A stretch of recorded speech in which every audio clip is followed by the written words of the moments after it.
நான் ஏற்கனவே இந்த கேஸ் சம்பந்தப்பட்ட ஃபைல்ஸ் எல்லாம் படிச்சுட்டேன். ஜனனிங்கிறவங்க இத பத்தி சோஷியல் மீடியாவுல போட்ட பதிவை எல்லாம் பார்த்தேன்.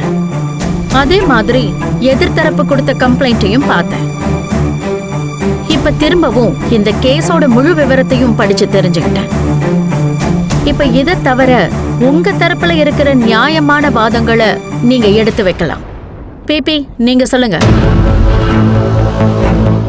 Thank you your honour. இந்த கேஸ்ல நடந்த விஷயங்களை நான் சுருக்கமா சொல்லணும்னு நினைக்கிறேன். ஐ அப்ஜெக்ஷன் யுவர் ஆனர். நீங்க ஏற்கனவே இந்த கேஸ் டீடைல்ஸ் எல்லாம் படிச்சு தெரிஞ்சிட்டேன்னு சொன்ன பிறகும் கோர்ட்டோட டைமை வேஸ்ட் பண்றதுக்காக பிபி நடந்த அனைத்தையும் திரும்ப சொல்றாங்க. எதுக்காக மேடம் கோர்ட்டோட டைமை வேஸ்ட் பண்றீங்க? யாராவது வரணும்னு இழுத்தடிக்க பாக்குறீங்களா? சார், உங்க டைம்ல நீங்க பேசுங்க.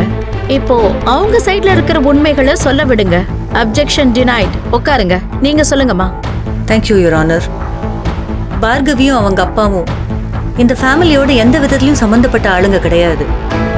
குற்றம் சாட்டப்பட்ட குணசேகரனோட மகன் தர்ஷன் பார்கவிய லவ் பண்றேன்னு சொன்னான். அப்புறம் வேண்டான்னு ஏமாத்திட்டு போயிட்டான்.